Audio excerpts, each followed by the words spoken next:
Dito sa konteksto ng election campaigns, ano ba yung mas effective na, kunwari, magtatap ka ng isang, kunwari, tatakbo ka sa pagka-senador, pagka-presidente, pagka-mayor, pagka-councilor, ano ba yung mas effective na itap na social media influencer? Yung mukha bang merong political veneer? Ano ba mas magandang term?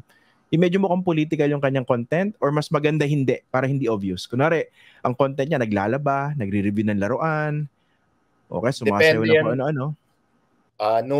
Very nuanced yung question mo. Iyan, baka abutin tayo ng 2 oras pag sinagot ko yan at baka maningil ako. Okay lang. Okay lang. Ay, Kahit tapusin na maningil natin ako. to, Tapusin na natin to. Nagkakasingilan na. It really depends on the channel, on the platform. Kasi on TikTok, perfect yung gagawa ka muna ng content na hindi obvious. Una, magmamagic ka. So that will magnet the views, the FYP views, di ba, for your page. The algorithm will push that kasi ang dami interesado sa magic or sasayaw ka muna ng popular dance, first 12 seconds, first 15 seconds, or gagawa ka muna ng unboxing reveal. And then after 15 seconds, babaliin mo bigla. Ay, by the way, panoorin nyo pala yung Facts First ni Christian Esguerra. Marami kayong matututunan dyan. At ang ganda pa ng swag niya, t-shirt at mug. So, babaliin mo. So, you hook them first. That's TikTok. For Facebook, it's a little more nuanced than that. It cannot be, kasi hindi siya moving eh. It's static most of the time for Facebook. So, mas maganda yung meron siyang konting tinge of commentary. Hindi naman pwede yung, let's say, the content creator is a lifestyle person, puro ginagawa niya, puro damit, sapatos. Biglang panahon ng eleksyon is now suddenly spewing socio-political issues. Medyo inauthentic in the thing. That will work on TikTok though, but maybe not a social commentary. So very nuanced siya. Yung to answer your question, that's the long form way to answer your question. Tsaka dun sa latest Reuters Institute report, no? Lumalabas na tumaas yung bilang or percentage ng mga Pilipino na kumukuha ng balita nila from TikTok, no? I think 3 years ago, it started at 3%, naging 15%, tapos ngayon 21 or 22%. So lumalaki talaga, no? Tama ba? Geometric. In fact, TikTok, in terms of geometric growth, has outpaced Facebook. So, kung growth lang ang tinitignan. So, ibang klase. Although Philippines is still Facebook country, we're still hindi pa humahabol, but the gap is getting closer. Ang galing mo talaga, Sir Alan. Sabi ni Jocelyn Lumberio. Ma'am Jocelyn, maraming salamat at napaka-cute ng inyong aso. Hindi mo ba to? Baka naman tao mo to, ha? May mga paid influencers kaya. Mga paid influencer mo to, ha? Binigyan ko na sila ng script. Usapan natin, ha? Binigyan ko na sila ng script bago ako mag-guest. Nag-ano na ako sa group. Gano'n? Tawa ako doon. Nabasa mo ba yung screenshots? Iyan. Nabasa ko, grabe. Oo. May nakita ko ba unusual doon or talagang siya? Ganun na ganun in real life talaga? As in yun.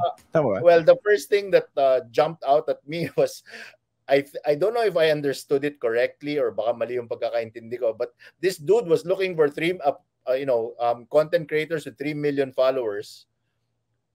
The way I understand it. Di ko alam kung individual yun or aggregate, pero naghahanap siya ng 3 million followers tapos ang budget na 8K. Kapatid, nananaginip ka ng gising. hindi mangyayari yon.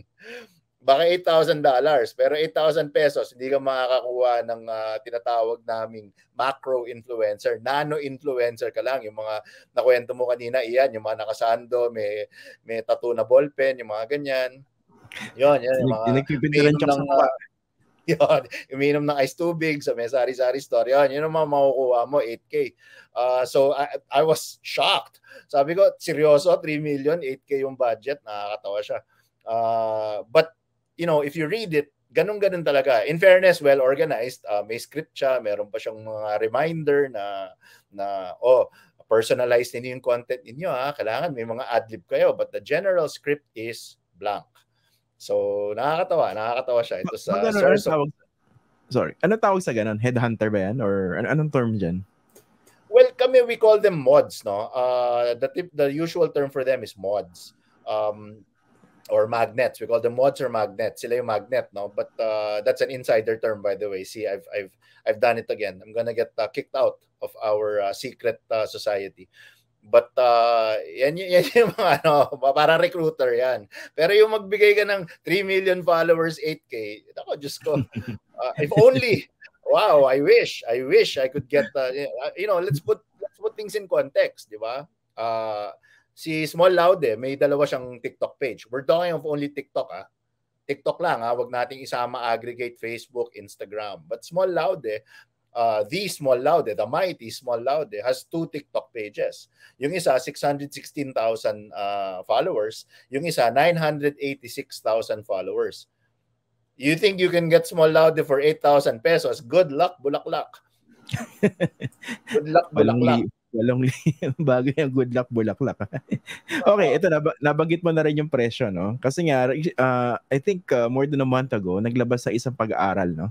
Parang lumalabas, groundbreaking to. The first of its kind in the Philippines dahil naglagay sila ng parang price tag kung magkano ba yung influence operations nung nakaraang election. I mean, how big this industry was. So, ang estimate nila, between 600 million and 1.5 billion pesos. Nung pinresent sa amin yung study na yan, sabi ko, parang ang laki ng range. Ibig sabihin, talagang we're still trying to better understand and grasp the magnitude of the problem, no? Ang tinutukoy po rito sa mga nanonood, yung pag-aaral na magkano ba yung kinikita nitong mga binayaran o bayaran ng mga mercenaryong political influencers sa social media noong nakaraang eleksyon. Ang estimate between 600 million and 1.5 billion. Anong tingin mo rin sa estimate na yan, Alan? Well, let's first address the thing that's making you scratch your head. Bakit ang laki ng range? Kasi when you say kaya tayo naiinis dun sa term na influencers, napakalawak eh. It's too broad.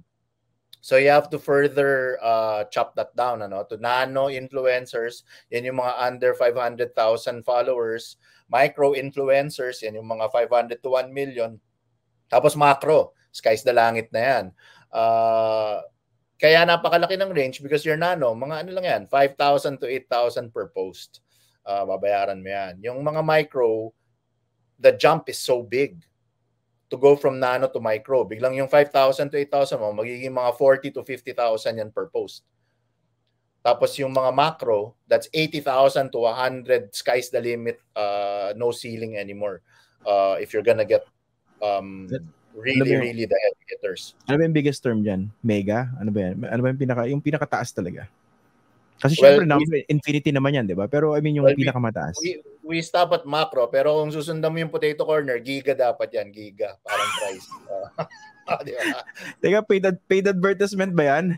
Nasihitan tayo dito mga kaibigan Napag-usapan yung potato corner Ano na, frutas. Double XL yan sa frutas, di ba? Very parang para tayo yung yung mga bayarang programa dati sa radyo, no? Tsaka sa TV. Biglang sisingit yung talaga uminom ng XYZ coffee habang nakikipagkwentuhan sa'yo. Iyan. Correct. Biglang magpapa-order sa isang pizza. Di ba? Yeah, nagko-komentaryo. Biglang magbebenta ng supplement. Correct. Okay, mas malala, biglang magbabanggit na magiting talaga yan si General no?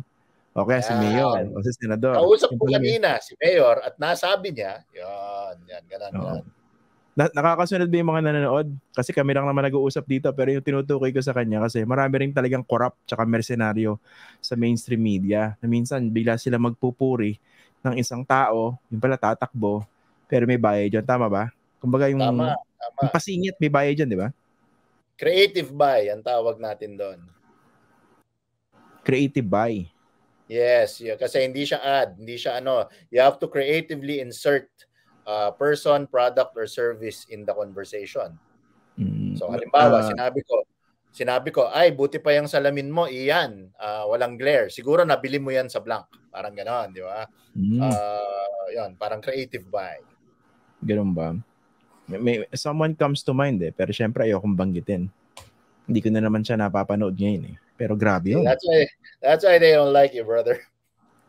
Wala akong pakialam. Okay, nilista mo kanina yung mga micro, nano, macro, no? paano naman yung mga feeling influencer? May bayad din Yung ba yun?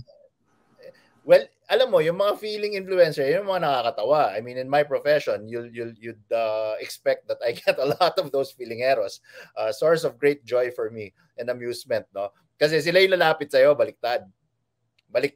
Kasi if you're a true quote-unquote influencer, I hate that term, but dapat ikaw yung nilalapitan. Pero yung mga feelingero na yan, sila yung mga nagsisend ng mga mass message.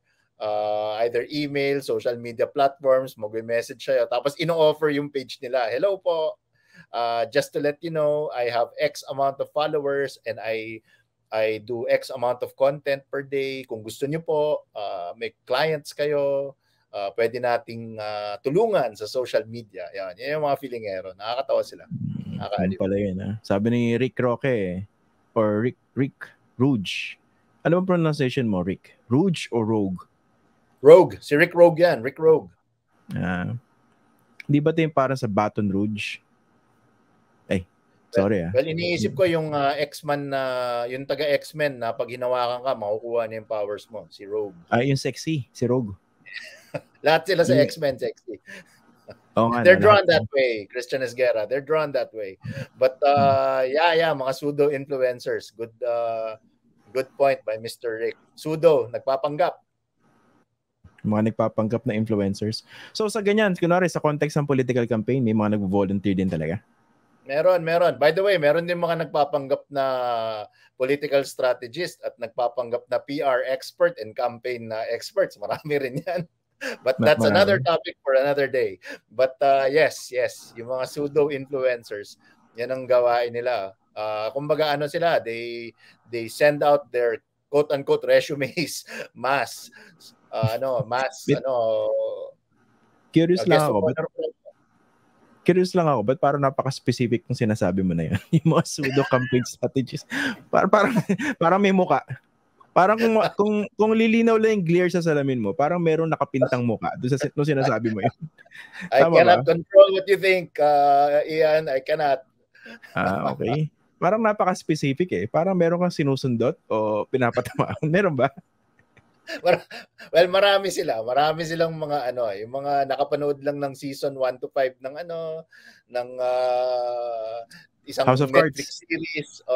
House of Cards, feeling nila na sila playa. We're the political players. Maraming ganyan, no? Yung mga na-inspire, baka nakanood ng Blacklist. Marami. Nakanood sila ng Queen Maker, tapos na sila, nakalubutan na sapatos na sila, tapos na sila, comm strategist na sila. Nakakatuwa sila. Kung nagustuhan nyo po itong video na ito, paki-like at share na lang po para mas marami pang makakita at makapanood. Kung gusto nyo po makibalita, follow nyo na rin po ako sa aking mga social media accounts na nakasulat po sa screen. Pwede rin po kayo magpadala ng super thanks, super like, super chat at super sticker sa YouTube, saka Facebook stars po. Alam nyo po, malayo po mararating nito para makagawa pa po kami ng mas maraming video na makatutulong po sa pagpapakalat ng tamang impormasyon para sa bawat Pilipino. Kada like, subscribe, follow at share ay pagsuporta po sa tunay na independent journalism sa bansa. Maraming salamat po.